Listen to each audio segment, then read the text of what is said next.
बिल्कुल ठीक होंगे। सो दोस्तों, अभी हम जो वीडियो देखने जा रहे हैं, ये वीडियो है what if all Pakistan province would become independent. So जल्दी से चलते हैं, देखते हैं इस वीडियो को और जानते हैं कुछ फैक्ट्स। सो जल्दी से देखते हैं। ओरिजिनल वीडियो का लिंक आपको मिल जाएगा नीचे डिस्क्रिप्शन में। So yes, let's start the video and here we go. दोस्तों, क्या होगा अगर पाकिस्तान के सभी प्रोविंसेस अलग अलग देश बन जाए? क्या होगी उनकी पोजीशन और क्या वो दुनिया के देशों के साथ कम्पीट कर पाएंगे? जानेंगे आज इस वीडियो में, तो बने रहिए हमारे साथ। दोस्तों, माय नेम इज फैनिल एंड आपने अभी ज्वाइन किया है द ग्राफिकर। अगर आपको ऐसे इंटरेस्टिंग टॉपिक्स पसंद है तो क्यों ना आप हमारे चैनल को सब्सक्राइब कर दे। दोस्तों, पाकिस्तान में 4 मेन प्रोविंसेस पंजाब, सिंध, खैबर पख्तूनख्वा और बलूचिस्तान और एक नेशनल कैपिटल टेरिटरी इस्लामाबाद है। इस वीडियो में हम किसी भी डिस्प्यूटेड टेरिटरी की बात नहीं करेंगे। वैसे दोस्तों, पाकिस्तान खुद एक बड़ा देश है। वो पॉपुलेशन वाइज दुनिया का 5th, area wise 36th and GDP wise 43rd largest country है। इसीलिए उसके प्रोविंसेस भी इन मामलों में अलग अलग देश बनने की कुछ हद तक तो कैपेसिटी रखते हैं। इन सभी के अलग अलग देश बनने की भी बहुत सारी संभावनाएं हो सकती है। इथनिसिटी एक मुख्य कारण हो सकता है। जैसे कि पाकिस्तान के सभी 4 प्रोविंसेस में अलग अलग इथनिक पीपल्स रहते हैं। पंजाब में पंजाबी, सिंध में सिंधीज, खैबर पख्तूनख्वा में पश्तून और बलूचिस्तान में बलोच पीपल्स। तो इथनिसिटी वाइज ये 4 अलग अलग देश बन सकते हैं। लेकिन ऐसा भी जरूरी नहीं है कि सभी अलग अलग देश ही बने। कुछ एक दूसरे में मर्ज होकर यूनियन भी बना सकते हैं। जैसे कि इस्लामाबाद टेरिटरी या तो पंजाब में मर्ज हो जाएगी या तो एक अलग सिटी स्टेट बन सकती है, सिंगापुर, हांगकांग या लग्जमबर्ग की तरह। बचे हुए 4 प्रांत या तो अलग अलग देश बन सकते हैं या तो अपने पड़ोसी देशों के साथ ज्वाइन हो सकते हैं। खैबर पख्तूनख्वा अफगानिस्तान के साथ, बलूचिस्तान ईरान के साथ और सिंध इंडिया के साथ, क्योंकि इन प्रोविंसेस के अपने नेबरिंग कंट्रीज के साथ कई समानताएं भी है। लेकिन इस सेकंड ऑप्शन की पॉसिबिलिटी बहुत कम है, क्योंकि अगर देशों के बीच आपस में समानता है तो इसका मतलब ये नहीं कि उनके बीच रिलेशंस भी अच्छे ही होंगे। मतलब आप कोरियन पेनिनसुला को ही ले लीजिए या फिर Balkan countries, middle eastern countries या इंडिया पाकिस्तान को ही ले लीजिए, तो ऐसा तो शायद ही होगा कि वो अपने पड़ोसी देशों के साथ ज्वाइन हो जाए। तो हम इस ऑप्शन की बात नहीं करेंगे। हालांकि ऐसा हो सकता है कि 2 प्रोविंसेस जुड़कर एक देश बने, जैसे कि बलूचिस्तान और खैबर पख्तूनख्वा,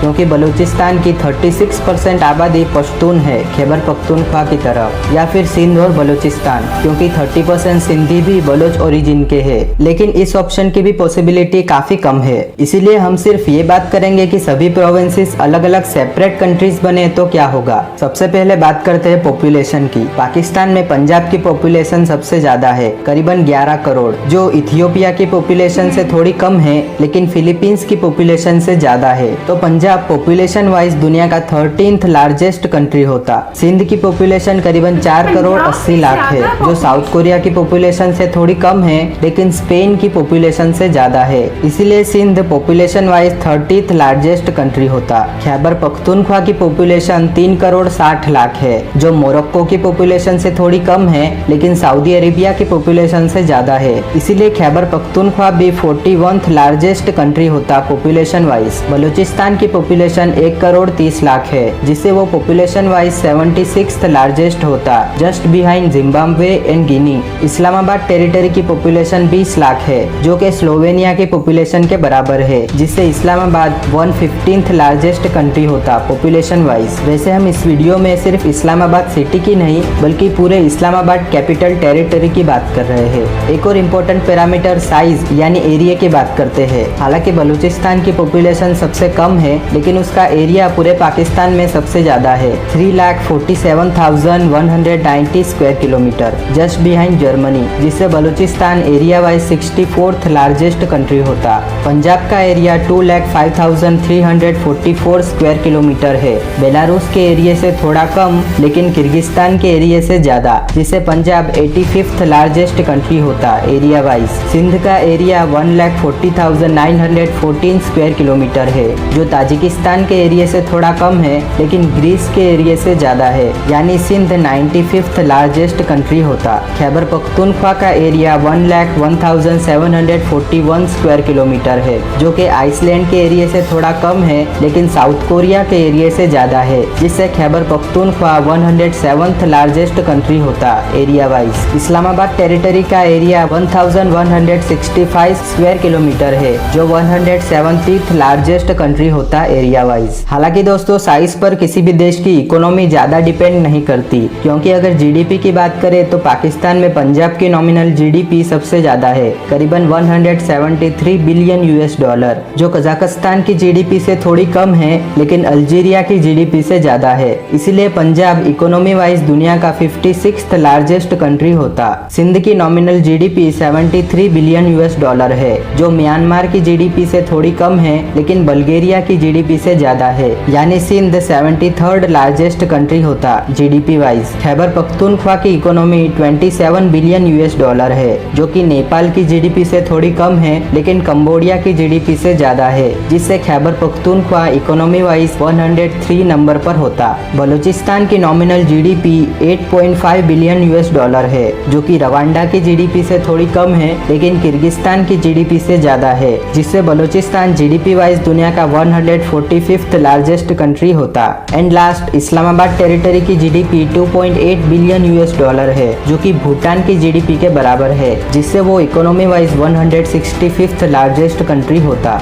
जीडीपी के अलावा एक और बढ़िया पैरामीटर है जिससे रीजन के पोजीशन का अंदाजा लगाया जा सकता है, और वो है जीडीपी पर कैपिटा, जो बेसिकली जीडीपी बाय पॉपुलेशन करके निकाला जाता है। As a South Asian country Pakistan का जीडीपी पर कैपिटा दूसरे मेजर साउथ एशियन कंट्रीज की जीडीपी पर कैपिटा की तरह ही लो है। और अगर प्रोविंशियल वाइज देखें तो पाकिस्तान में सबसे ज्यादा जीडीपी पर कैपिटा पंजाब का है, करीबन 1572 यूएस डॉलर, जो कि कंबोडिया के जीडीपी पर कैपिटा के बराबर है। सिंध का GDP per capita 1553 US dollar है, जो कि अफ्रीकन कंट्री कैमरून के जीडीपी पर कैपिटा जितना है। इस्लामाबाद कैपिटल टेरिटरी का GDP per capita 1420 US dollar है, जो कि म्यांमार के जीडीपी पर कैपिटा जितना है। खैबर पख्तूनख्वा का GDP per capita 771 US dollar है, जो कि युगांडा के जीडीपी पर कैपिटा जितना है। एंड लास्ट, बलूचिस्तान का GDP per capita 710 US dollar है, जो कि अफ्रीकन कंट्री चाड के जीडीपी पर कैपिटा जितना है। तो ऐसे में देखा जाए तो जीडीपी पर कैपिटा के हिसाब से ये सभी गरीब डेवलपिंग कंट्रीज ही बनेंगे, जिन्हें बहुत सी समस्याओं का सामना करना पड़ेगा। लिटरेसी रेट के मुताबिक पंजाब की लिटरेसी रेट सबसे ज्यादा है, करीबन 65%, वहीं बलूचिस्तान की लिटरेसी रेट सबसे कम है, करीबन 55.3%। And in terms of poverty rate Punjab की पॉवर्टी रेट सबसे कम है, करीबन 25%। हालांकि पंजाब में डिस्ट्रिक्ट वाइज ये काफी डाइवर्स है। नॉर्थ पंजाब काइंड ऑफ अमीर है कंपेयर टू साउथ पंजाब, क्योंकि नॉर्थ पंजाब के सियालकोट डिस्ट्रिक्ट में सबसे कम पॉवर्टी रेट है, सिर्फ 5.6%। वहीं साउथ पंजाब के राजनपुर डिस्ट्रिक्ट में सबसे ज्यादा करीबन 60% पॉवर्टी रेट है, यानी पंजाब में डिस्ट्रिक्ट वाइज भी सबसे ज्यादा से सबसे कम पॉवर्टी रेट के बीच करीबन 55% का डिफरेंस है। बट ओवरऑल पंजाब का पॉवर्टी रेट पाकिस्तान में सबसे कम है। सबसे ज्यादा पॉवर्टी रेट है बलूचिस्तान में, करीबन 57%। दोस्तों अगर ये सभी अलग अलग देश बने तो इन्हें अपने नए फ्लैग्स भी चाहिए होंगे। वैसे फिलहाल पाकिस्तान के सभी प्रोविंसेस के पास ऑफिशियल प्रोविंशियल फ्लैग्स है, इवन इस्लामाबाद कैपिटल टेरिटरी के पास भी, जो कि बेसिकली पाकिस्तान के नेशनल फ्लैग के बैकग्राउंड कलर में प्रोविंस के स्टेट सिंबल द्वारा बनाया गया है, जो वैसे दिखने में तो काफी कूल लगते हैं, बट इंडिपेंडेंट होने के बाद इन नए देशों को अपने अलग अलग फ्लैग रखने होंगे।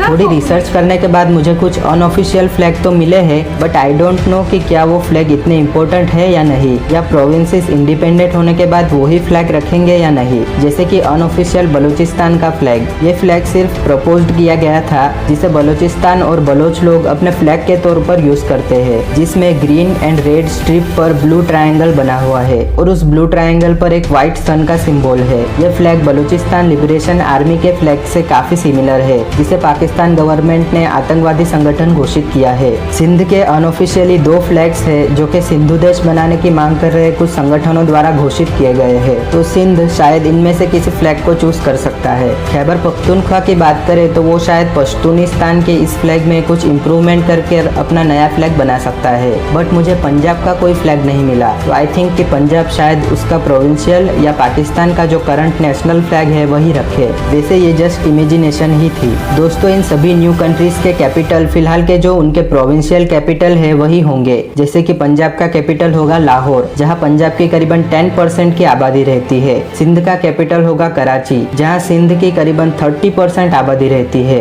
खैबर पख्तूनख्वा का कैपिटल होगा पेशावर, जहाँ KPK की करीबन 6% आबादी रहती है। वहीं बलूचिस्तान का कैपिटल होगा क्वेटा, जहाँ बलूचिस्तान की करीबन 9% आबादी रहती है। लेकिन दोस्तों एज अ कंट्री पाकिस्तान के लिए उसके सभी प्रोविंसेस काफी इम्पोर्टेंट है। पंजाब जो पाकिस्तान का सबसे ज्यादा इंडस्ट्रियलाइज्ड और प्रोस्पेरियस प्रोविंस है, जहां पाकिस्तान के करीबन आधी आबादी रहती है, और पंजाब ही पाकिस्तान का ऑलमोस्ट 76% अनाज का प्रोडक्शन करता है। वहीं सिंध भी पाकिस्तान के इंडस्ट्रियल सेक्टर का एक बड़ा पोर्शन रखता है। पाकिस्तान के 2 मेजर कमर्शियल पोर्ट बिन कासिम पोर्ट और कराची पोर्ट सिंध में ही है, और यहीं से पाकिस्तान का मोस्ट ऑफ फॉरेन ट्रेड होता है। एंड कराची ही पाकिस्तान का लार्ज स्केल मैन्युफैक्चरिंग सेंटर भी है। वहीं बलूचिस्तान अपने लार्ज नेचुरल रिसोर्सेज जैसे कि नेचुरल गैस के लिहाज से पाकिस्तान के लिए काफी इम्पोर्टेंट है। बलूचिस्तान ही पाकिस्तान की ऑलमोस्ट सारी नेचुरल गैस की डिमांड पूरी करता है। वहीं खैबर पख्तूनख्वा भी पाकिस्तान की टोटल GDP में 10% से ज्यादा का हिस्सा रखता है। पाकिस्तान में सिंध और बलूचिस्तान के पास ही कोस्ट लाइन है, जिससे उन्हें इंटरनेशनल ट्रेड करने में बहुत आसानी होगी कंपेयर टू लैंडलॉक्ड पंजाब और खैबर पख्तूनख्वा। ऊपर से बलूचिस्तान की स्ट्रेटेजिक पोजीशन ऐसी है कि वो काफी इम्पोर्टेंट देश बन जाएगा, क्योंकि बलूचिस्तान का कोस्ट ही सेंट्रल एशिया के सभी देशों के सबसे करीब है, इसीलिए वो वहीं से अपना ट्रेड करेंगे। बलूचिस्तान स्ट्रेट ऑफ हॉर्मुज के भी काफी करीब है, जो इंटरनेशनल ट्रेडिंग के हिसाब से काफी इम्पोर्टेंट एरिया है। जबकि पंजाब जो अब लैंडलॉक्ड होगा उसे काफी दिक्कतों का सामना करना पड़ेगा। लेकिन पाकिस्तान की ज्यादातर नदियों का कंट्रोल पंजाब और खैबर पख्तूनख्वा के पास है, क्योंकि पाकिस्तान की सभी इम्पोर्टेंट नदियाँ सिंधु, झेलम, सतलुज, रावी, चिनाब और काबुल रिवर ज्यादातर इन्हीं 2 प्रोविंसेस से बहती है। ऊपर से सिंध और बलूचिस्तान का क्लाइमेट भी काफी सूखा है, इसीलिए अगर ये अलग देश बने तो यहाँ वाटर स्कैरिटी। ओके सो फ्रेंड्स, यहीं पे वीडियो का एंड होता है। अच्छा, यहाँ पे जो डिस्कशन की गई है वो की गई है कि अगर गलती से भी अगर पाकिस्तान डिवाइड हो जाता है, जैसे सिंध हो गया, बलूचिस्तान हो गया, सरहद हो गया, तो मुझे लगता है कि पाकिस्तान के पास कुछ बचेगा ही नहीं। लेकिन एक बात मैं आपको बता दूं, अगर ये कंट्री अलग ही बन गई तो सिंध जो है वो अगर सेपरेट कंट्री बन जाता है तो मुझे लगता है सिंध काफ़ी ग्रो करेगा, क्योंकि सिंध के पास ना अभी भी फाइनेंशियली तौर पर भी अगर हम देखें तो पाकिस्तान की जो टोटल GDP है उसमें से पाकिस्तान की कराची में से सब कुछ जा रहा है, ठीक है। और यहाँ से बहुत कुछ है, जैसे आप देखें पोर्ट यहाँ पर है, सी यहाँ पर है, फिशरी यहाँ से होती है, काफ़ी कारोबार यहाँ पर हैं। तो ऑलमोस्ट अगर हम देखें तो बिज़नेस के हिसाब से भी लोग छोटे मोटे कारोबार के लिए सारे जैसे मुंबई में आते हैं, सेम टू सेम कराची में भी लोग आते हैं अपना इस तरह के काम ढूंढने के लिए। तो ये चीज़ बड़ी अच्छी लगती है कि भारत पाकिस्तान का जो कराची है वो बहुत ज़्यादा देने में बहुत अच्छा है। लेकिन एक अफसोस की बात यह है कि आज के दौर में अगर हम देखें तो कराची को वो रिटर्न में नहीं मिल रहा जो मिलना चाहिए। कराची जो है वो इस वक्त लवारिस हुआ है। कराची के ऊपर कोई इन्वेस्टमेंट नहीं की जा रही है, कराची को डेवलप नहीं किया जा रहा, कराची के ऊपर पैसा नहीं लगाया जा रहा है। लाहौर को देखें तो हमसे लाहौर 100 गुना ज़्यादा आगे निकल चुका है, डेवलप हो चुका है, ग्रीनरी में बहुत अच्छा है, हर चीज़ के हिसाब से कराची लाहौर बहुत अच्छा है। इस्लामाबाद की अगर हम बात करें, इस्लामाबाद पंजाब के साथ ऑलरेडी मिला हुआ है, तो मुझे नहीं लगता कि इस्लामाबाद जो है इस्लामाबाद तो वैसे ही पंजाब में आता है, सिंध में आता है और पंजाब में आता है, तो वो तो मिला हुआ है। और अगर हम बात करें लाहौर की तो लाहौर बहुत ज़्यादा डेवलप्ड है, इस्लामाबाद बहुत ज़्यादा डेवलप्ड है, और पख्तूनख्वा नोडर बहुत खूबसूरत है टूरिज़्म के हिसाब से। लेकिन अगर हम देखें तो ज़्यादा जो इनकम आती है वो कराची से ही आती है। और अगर हम देखें तो बलूचिस्तान को इतना ज़्यादा वैल्यू नहीं दी जाती, उसके ऊपर उसके मसलों के ऊपर बात नहीं की जाती, उनके चीज़ों के ऊपर फोकस नहीं है, जिसकी वजह से बहुत सारी चीज़ें जो हैं वो देखने को मिलती हैं। सो खैर फ्रेंड्स, इसके ऊपर आप लोग क्या कहेंगे ये तो आप मुझे बताएंगे नीचे कमेंट सेक्शन में, आपकी राय जानना चाहूँगी। बाकी मुझे लगता है कि अगर जैसे गवर्नमेंट जो है ना वो सपोर्ट करे तो काफ़ी कुछ हो सकता है, मतलब कि अगर कराची को हेल्प करे। बाकी अगर कराची पाकिस्तान टूट गया तो मुझे लगता है कि बहुत सारे मसले होंगे और बहुत सारी चीज़ों को फेस करना पड़ेगा। सो फ्रेंड्स, इसके ऊपर आप लोग क्या कहेंगे नीचे कमेंट में अपनी राय दीजिए। मिलते हैं नेक्स्ट वीडियो के साथ, अपना ख्याल रखिएगा। सो आप बताएं कि क्या पाकिस्तान को डिवाइड होना होगा। वैसे चांसेस नहीं है कि डिवाइड होगा, ऐसा पॉसिबल नहीं हो सकता। सो फ्रेंड्स, आप क्या कहेंगे कमेंट में बताएं। मिलते हैं नेक्स्ट वीडियो के साथ। Till then take care, lots of